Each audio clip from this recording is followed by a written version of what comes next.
Olá, meus amigos, boa noite, seja bem-vindo para mais uma edição especial do programa Conexão Itajaí-Açu para Itajaí e municípios vizinhos da região da Anfre. No programa desta noite, com muita alegria e satisfação, estarei recebendo duas pessoas que fazem um trabalho belíssimo, no caso, enfocando eleições municipais. No primeiro bloco, recebo a presença dele, para mim é professor, porque eu conheci ele e por 16 anos ele esteve à frente do do Instituto de Pesquisas da Univale e agora resolveu caminhar com suas próprias pernas, montar a sua empresa e a gente escolheu com muita indicação a Êxitos Comunicação e Pesquisa para falar sobre pesquisas eleitorais. Estou falando dele, do competente profissional, professor Sérgio Saturnino Januário, sociólogo na questão de ciências políticas, e vai ser um prazer recebê-lo. No segundo bloco, recebo também com muita alegria e satisfação o advogado eleitoralista Felipe Navas Próspero. Vem falar sobre a área jurídica aí e suas dificuldades, que muitos políticos ainda estão com a orelha fervendo para que tudo, né? Quem pensa que campanha política vai lá, votou, ganhou, tem o pós, e esse pós exige muita atenção, tá certo? Tudo isso e muito mais a partir de agora. Fique comigo.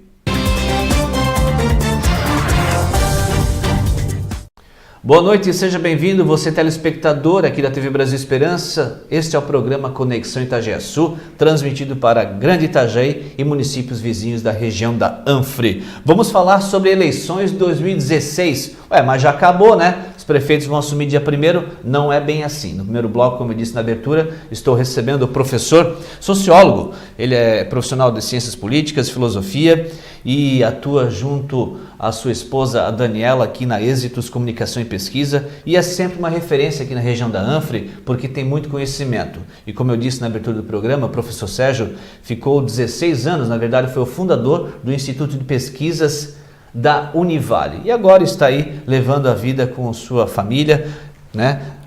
Pretendendo voos maiores, porque nada melhor que ser dono de si e poder pensar antes de mais nada com muita exatidão. E exatidão é que vocês precisam ter, né? Boa noite, tudo bem, professor? Boa noite, muito obrigado pelo convite. Prazer em recebê-lo. É um enorme prazer de estar aqui com você. Bom, daqui a pouco recebo também o advogado eleitoralista Felipe Navas Próspero, que vai falar sobre a questão jurídica de eleições.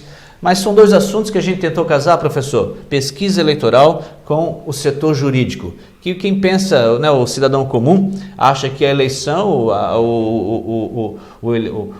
quem quer ser vereador, prefeito, o político vai para a televisão, para a rádio, para a internet, dizendo que promete aquilo, mas no final das contas ganhou e assume, não é mais nada, né? Tem um grande universo por trás disso tudo e ele compreende as pesquisas. E eu, percebendo que diante aí das novas regras, por exemplo, de 90 dias passou para 45 dias. Há quem diga que também com menos dinheiro para investir numa campanha, a pesquisa pode dar certo ou errado. Como assim, professor? Um depende do outro, assim, dessa forma? Nós temos, a matriz mudou um pouco em termos do tempo que corre direto, mas ela não mudou exatamente no tempo da ação, propriamente dita. Porque antes nós tínhamos dia sim, dia não. Era um dia para prefeito, outro para vereador, por exemplo, né? E agora nós temos todos os dias para prefeito. Então, o que nós tínhamos de 45 dias, 45 gravações, 45 atos, antes nós temos agora. Só que eles são consecutivos. A diferença é que você precisa refazer estratégias, recombinar condições dessa concorrência. Mas isso ficou mais fácil para os centros de pesquisas? Ficou diferente. Encurtou o tempo de resposta, e diminuiu o tempo de preparação das ações. E o que nós tínhamos antes de matriz de 3 elementos de uma campanha, que era o primeiro momento, que era o voto que você chama assim, de voto mais motivacional, um voto mais alegórico, um voto menos consistente, que era a primeira etapa. A segunda etapa, o voto em concorrência, e a terceira, o voto em resultado. Nesse primeiro momento, que esse período pré-quase eleitoral, logo em seguida das condições já postuladas dos candidatos, os candidatos já fixados, você tem um tempo de preparo que é mais ou menos o mesmo que era o anterior. O que muda bastante são os dois outros momentos. O voto em concorrência, quando os candidatos começam a cruzar na mente dos eleitores, e depois o voto em resultado, que é chamado voto útil. Esses 3 momentos continuam, só que eles continuam com tempo de respostas menores para quem está organizando campanha, para quem está planejando estratégia, desenhando táticas e condições de ação. Eu percebendo professor, que tivemos aí as eleições, os resultados, né? Seja Datafolha, Ibope e outros institutos vão enfocar aqui a êxitos na região, mas nós temos exemplos aí, Joinville, que é a maior cidade de Santa Catarina, e a capital Florianópolis, em que a disputa foi acirrada no segundo turno e houve uma certa desproporcionalidade no resultado final. Ou seja, parece que havia uma previsão para isso ou não? Então, a pesquisa ela tende a fazer uma previsão, mas ela não dá o resultado. Ela enfoca o passado, mas não é possível adiantar o futuro. Ela mesma, nós chamamos de variável interveniente, ela mesma se transforma numa variável interveniente. O que significa? Quando nós pegamos uma pesquisa e lançamos para o público, colocamos na TV, no rádio, no jornal, ela passa a ser uma matriz de mudança de comportamento ou de acirramento de um comportamento. Perfeito. Ela em si já vira um fenômeno dentro do próprio processo, que pode alterar o comportamento. Isso são as variáveis intervenientes. Ou seja, então nesse momento em que você divulga uma pesquisa, você já pode estar mudando o resultado que você mesmo coletou, porque você já tem mais um elemento para as pessoas pensarem e talvez mudarem ou mesmo concentrarem o seu comportamento. É para isso que ela serve. Então ela não diz o que vai ser, ela sugere que na medida do comportamento eleitoral, dos dados inseridos, são várias pesquisas, muito provavelmente vai acontecer tal resultado. Nós fizemos aqui na Êxitos e nós acertamos dentro da margem de erro, nos limites do que coloca o TRE, porque como pesquisa trabalha com margem de erro para mais ou para menos, você pega o TRE e compara com sua margem de variação. E nós acertamos em todas as cidades que nós trabalhamos aqui na Êxitos. Com isso, significa dizer que nós conseguimos entender o comportamento eleitoral em termos de gesto de voto. E, portanto, acertamos o resultado. Mas não quer dizer que sempre será assim qualquer pesquisa. Professor, eu estava falando que aqui na região houve casos em que há 10 dias das eleições já saía a pesquisa de algum instituto. Isso aí eu acho que deixava as equipes das suas coligações com os nervos à flor da pele, e daí há uma reação negativa, se atropelam todo, parte para as ofensas morais, aí a política, ela mesma, confunde a mente do cidadão, do eleitor. Não tem como mudar isso, né? A minha opinião, num dia pode ser domingo, amanhã pode ser outra, mas na verdade não era nem aquela que eu queria ter falado. Exatamente. Do ponto de vista geral, que a gente chama da teoria da sociologia política, a democracia é o melhor regime porque ela controla os poderes, digamos assim, né? Ela tem uma condição de dar peso e contrapeso ao outro. É o melhor regime por causa disso. Quando você não tem esse controle, você tem processos ditatoriais de um ou outro setor. Sim. Muito bem. A única coisa que a democracia não pretende controlar é a liberdade de imprensa e a condição de expressão. Não tem como. Não tem como e não deve. Apesar de que teve muito veículo de comunicação no Brasil, diga-se passagem, digo no Brasil mesmo, na região aqui, que acaba se atropelando, se atravessando na pesquisa. Isso também induz o eleitor. Isso bate de frente com o trabalho de vocês? Bate muito, e é uma das principais dificuldades, você ter dar garantias para quem está do outro lado, para o eleitor, para o cidadão, para o curioso e tudo mais, pegar resultados e conseguir entender bem esse resultado, porque são tantos e tão variados os resultados que às vezes no mesmo dia, como aconteceu esse ano, no mesmo dia no jornal saiu de uma cidade uma pesquisa que dava um candidato na frente, saiu do lado outra pesquisa que dava um outro candidato na frente e foi colocado lado a lado, quer dizer, foi a expressão maior de que nesse regime que temos agora, de forma de divulgação de pesquisa, forma de realização de pesquisa e o fato de que qualquer no fundo, pode chegar e fazer qualquer tipo de pesquisa, no fundo é contratar um estatístico e parece que está tudo certo, e lançar isso no mercado, essas condições têm gerado muitos problemas de confiabilidade. O que acontece, Luciano? Os grupos contratam suas pesquisas internas, que são aquelas nas quais eles acreditam, e divulgam as pesquisas que eles querem fazer uma espécie de manipulação de ideias, comportamentos, atitudes e valores dos eleitores. Um assunto importante também é sobre a forma que o eleitor acompanhou as eleições de 2016. Se nós enfocarmos 2012, não essa agora, a penúltima, a campanha eleitoral, por exemplo, as redes sociais né? A campanha foi mais encurtada, de 90 para 45 dias. O tempo na TV e no rádio diminuiu também. Isso tudo, teve eleitor que gostou, teve eleitor que sentiu falta, né? Né? Gosta de política mesmo. O senhor acha que a principal mídia para efeitos de pesquisas foi a internet, o rádio, a TV ou a do gesto popular verbal na rua mesmo? Acho que foi a internet antes da própria eleição, ou seja, a condição pré-eleitoral que permitiria tudo, menos duas coisas, pedir voto e fazer um agenciamento público em áreas públicas, você não poderia fazer isso. São as únicas duas coisas que não podiam, né? Você dizer que era candidato e pedir voto. Era pré-candidato sempre e contava com apoio. É uma forma simulada de dizer a mesma coisa, né? Sim. Enfim, isso fez o arranjo inicial e deu mais tempo para as pessoas começarem a se destacar num público.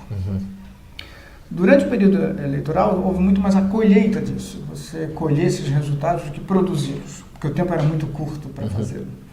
Então, ganhou muito, né, nesse processo todo quem já estava em rádio, TV e jornal e quem já estava na gestão pública, propriamente dita. Condições de reeleições foram menos dificultadas em relação aos concorrentes do que outros, em outros momentos. Quando você tinha 90 dias, você tinha um período longo desse contato, desse confronto. Agora, o processo é muito rápido e você mede mais ou menos a cada 12 dias um período da execução do processo eleitoral. Bom, no próximo bloco, o advogado Felipe vai pontuar esses assuntos com o senhor, e eu iria perguntar também essa questão de menos tempo em TV, menos dias de campanha, menos dinheiro de doações aí para os políticos. Isso reflete uma pesquisa, menos dinheiro para os políticos poder adiantar as suas campanhas? Reflete uma pesquisa? Sim, reflete bastante. Agora, não quer dizer que tenha menos dinheiro para tudo. É a forma que... A forma segundo a qual você oficializa, eu acho que o nosso advogado pode dizer isso com clareza, oficializa os processos. Porque ainda as dinâmicas não foram tão diferentes das eleições anteriores. Olha, eu tenho aqui em mãos um exemplar do relatório de pesquisas das eleições municipais de 2016, tá? O senhor não se preocupa de chamar de professor, né? Absolutamente, um prazer. Uma vez professor, sempre professor, eterno professor, né? Uma vez vereador, uma vez político, sempre político, vereador. Mas, professor, qual o diagnóstico que o senhor teve? Foi uma pesquisa assim, bem centrada? As pessoas realmente deram sua opinião popular concreta, precisa? Porque a gente percebeu em Itajaí, por exemplo, a eleição foi acirrada, né? O prefeito eleito Valnei Morastone ganhou por quase 800 votos de diferença. Isso refletiu também nas pesquisas, teve muito branco, nulo. Como é que o senhor caracteriza isso? Enfim, o que você faz numa pesquisa é um sistema de controle no processo de qualidade e precisão. Então você precisa de arranjos metodológicos bastante rigorosos para isso. É claro que tem pessoas que falam uma coisa, mas pensam outra. Registram uma coisa, mas votam outra. Mas, no geral, você precisa fazer uma condensação de precisão de tal maneira que todos os resultados possam estar cadenciados dentro daquele prognóstico.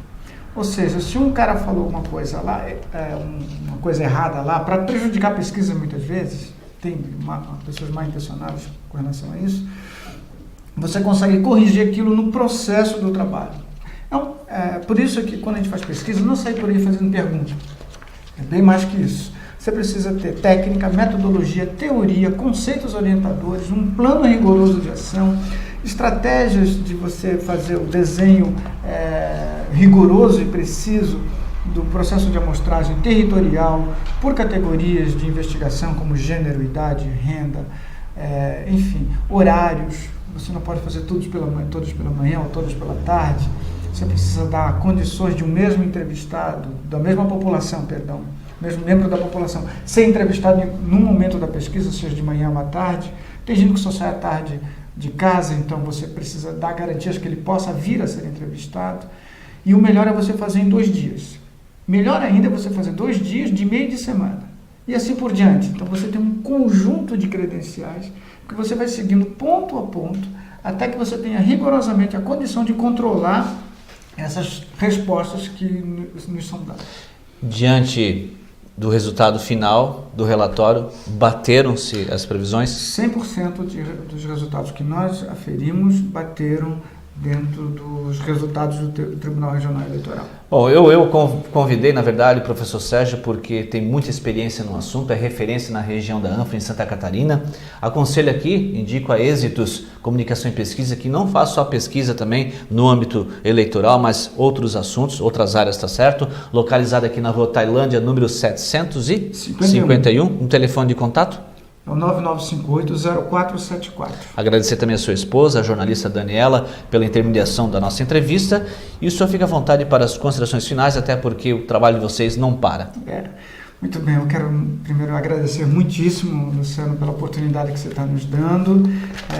Falar também que a Êxitos, essa empresa na qual trabalhamos eu e a Daniela, quando eu trabalhava só com pesquisa, era uma coisa, agora trabalhando com a Daniela é outra coisa. A gente consegue comunicar a pesquisa, elaborar planos de trabalho, de comunicação a partir de resultados de pesquisa muito rigorosos. Então esse desenho, esse casamento que conseguimos fazer foi muito bom e eu tenho aprendido bastante. Quero agradecer a você e a ela também por isso. Obrigado, professor. E no próximo bloco eu recebo a participação dele, do advogado eleitoralista Felipe Navas Próspero. Fique com a gente.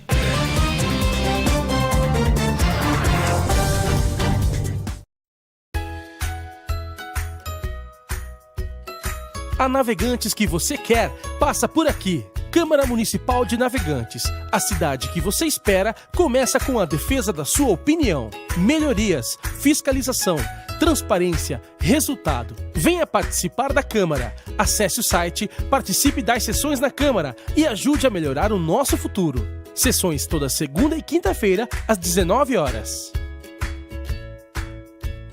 Imagine um lugar de contrastes, com praias badaladas e praias agrestes. Arquitetura moderna e história preservada. A natureza ao lado de uma cidade agitada. Turismo de negócios, esportes náuticos, compras, gastronomia, qualidade de vida, diversão noite e dia. Eu amo esse lugar. Eu amo o BC, Balneário Camboriú. Para visitar ou para morar, o seu melhor lugar.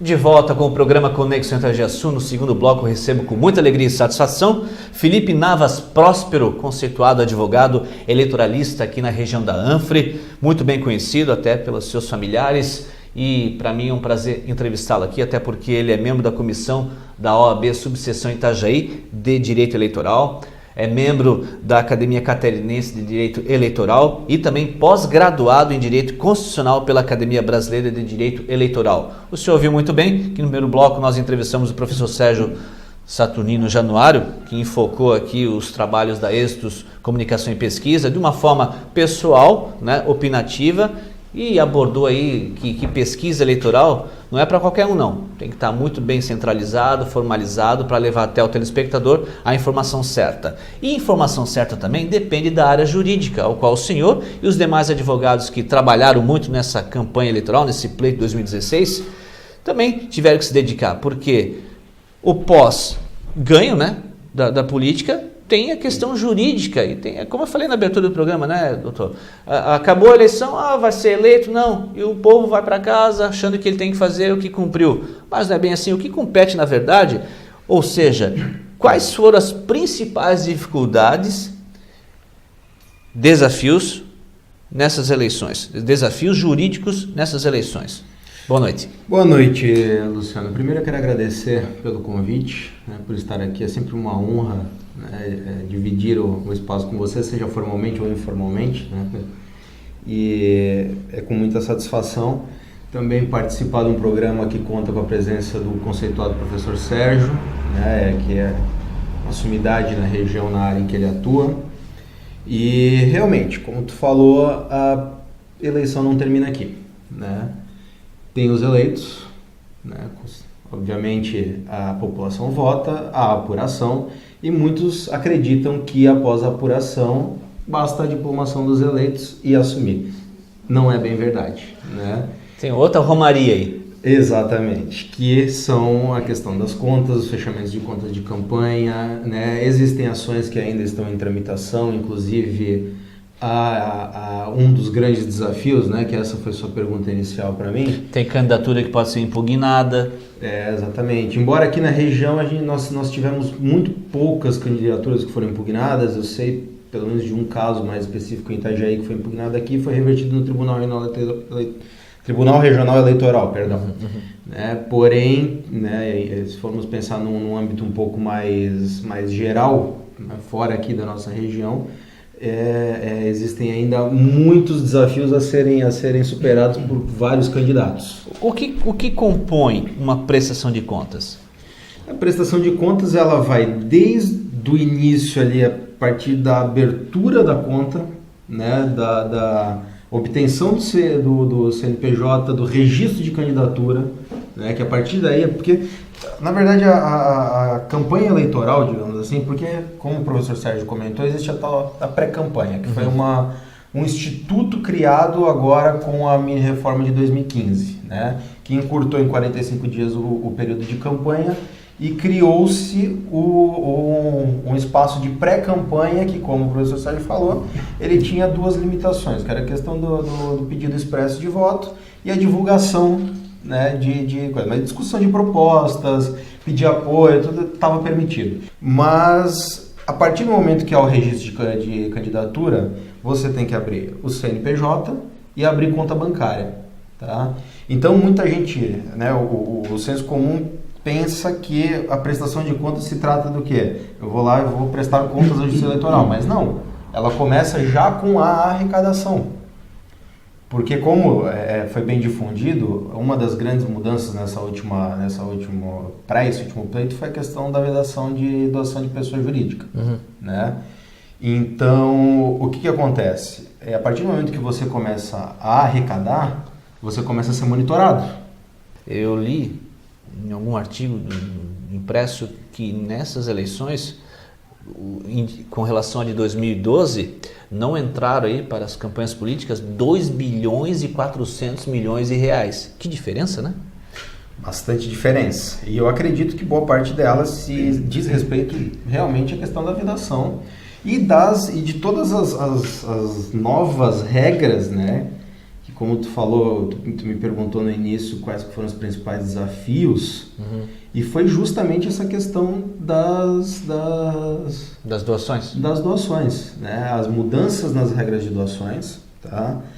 E obviamente que acredito eu não tenho dados mais precisos, né? Mas acredito eu que a questão do encurtamento do tempo de campanha, ele acabou também por gerar menor despesa na campanha, ainda que isso...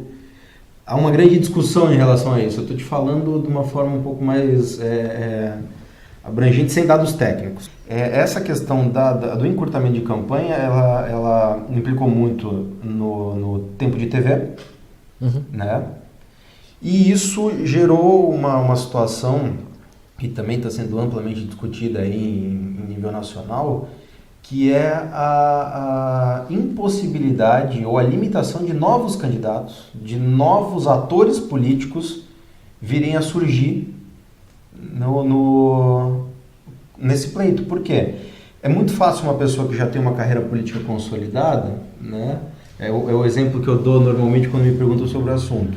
A pessoa tem uma carreira política consolidada, ela chega no meio de um ginásio lotado, ela levanta a mão e fala: olá, meu nome é fulano, eu sou candidato.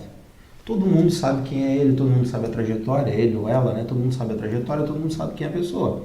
Agora, alguém que resolveu entrar para a política recentemente, que nunca foi candidato ou tem uma atuação política bastante local, porque a nossa vida é regida por políticas, né? Então a gente está sempre fazendo política de uma forma ou de outra.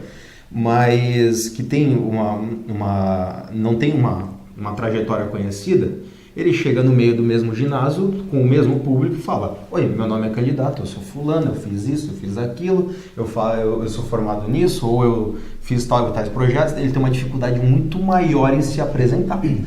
Com base na prestação de contas, é fato que um vencedor para prefeito ou vereador, ele pode perder o mandato se não apresentar a prestação de contas certinha? Existe essa possibilidade. Tá? Se ele não apresentar as contas, tá, a situação é muito mais complicada.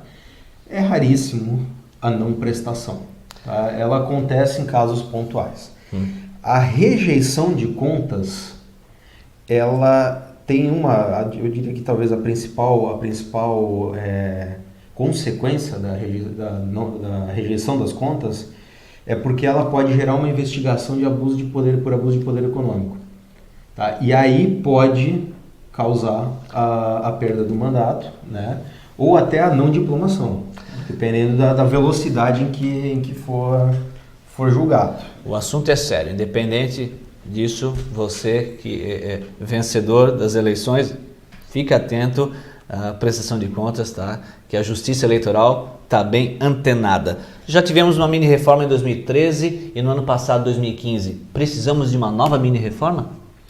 A gente não precisa de uma nova mini-reforma, porque eu acredito que o que precisa mesmo é fazer uma ampla reforma de todo o ordenamento jurídico eleitoral. A maxi, hiper, mega. Um novo Código Eleitoral, tá? Uma legislação que ela seja feita de forma mais técnica, estudada, porque a lei eleitoral ela vem sendo remendada conforme o clamor popular. A verdade é essa. Né? É o caso, por exemplo, eu vou te citar, nós temos algumas coisas mais esdrúxulas aí, né, que depois eu até vou comentar, mas se formos pegar a eleição atual, a questão da propaganda eleitoral. Houve uma mudança na propaganda eleitoral visando a menor utilização de recursos audiovisuais e tal, e maior participação do candidato. Aí a lei trouxe que 25% do tempo poderia ser utilizado por apoiadores e os outros 75% do candidato. Aí nós tivemos diversas decisões diferentes no Brasil inteiro, mas assim, não é uma e outra aqui, não, são 5 aqui, mais 10 ali, todas elas diferentes, tá? E assim, discutindo-se, o que é apoiador? Um locutor, por exemplo, o Luciano, eu sou candidato, eu queria que tu fosse fazer uma abertura do meu programa. Não dava. Entendeu? Não podia, né? Não, na verdade é o seguinte... Na internet podia. Na internet eu soube que podia. Mas na TV não podia. Mas na TV, o que acontece? Podia ou não podia? Não podia. Aí é que tá. O TRE decidiu que podia. Entendeu? Então assim, qual é que é a situação? Né? A vedação desses 25% acabou ficando restrita aos políticos apoiadores e pessoas públicas. Bom, infelizmente somos regidos pelo tempo, a sua participação foi preciosa aqui no programa para elucidar e falar um pouco da questão jurídica, alertar, né, se você venceu aí as eleições na região da Anfre, fique atento, tá? Até quando para deixar tudo regularizado? Era até dia 1º de novembro, né? Até dia 1º para entregar as contas, né? Mas a não apresentação gera um processo de intimação que pode ser, em até 72 horas pode ser feita a apresentação, só que daí gera ressalva nas contas, né? Não que isso tenha um efeito prático muito mais aprovação, né, pode gerar uma desaprovação, né, mas uma aprovação com ressalvas. E não tem prazo, né? O que acontece é que a diplomação, se eu não me engano, vai acontecer no dia 12 ou 16. Agora 12, né? 12 de dezembro a diplomação. Então, os eleitos e os primeiros e segundos suplentes, as contas têm que ser julgadas até esse prazo, senão eles não são diplomados. Tá? E para você que é candidato eleito... Tá o recado. Uma questão que é bastante importante, que em muitos momentos esquecida, é que você não assume, não é diplomado se não apresentar o certificado de alistamento eleitoral. E isso demora para ser conseguido uma segunda via, caso você não tenha. Então, fica a dica aí de já ir providenciando, porque se não tiver esse documento, não é diplomado. Certificado de alistamento eleitoral. De alistamento militar. Militar. Olha só, se serviu no exército, vai ter que comprovar. Exato. Obrigado, doutor. Obrigado pela entrevista. Eu que agradeço a presença, agradeço pelo convite. O senhor retorna mais vezes ao programa, com certeza. Agradeço. Assim espero. Felipe Navas Próspero, advogado eleitoralista. Eu, Luciano Senz, encerro mais um Conexão Itajaí-Sul, desejando a todos uma ótima semana pela frente. Acredite, tudo vai dar certo, tá bom? E para de reclamar da vida. A gente volta domingo que vem, se Deus quiser, e assim Ele há desejar. Boa noite a todos e até lá.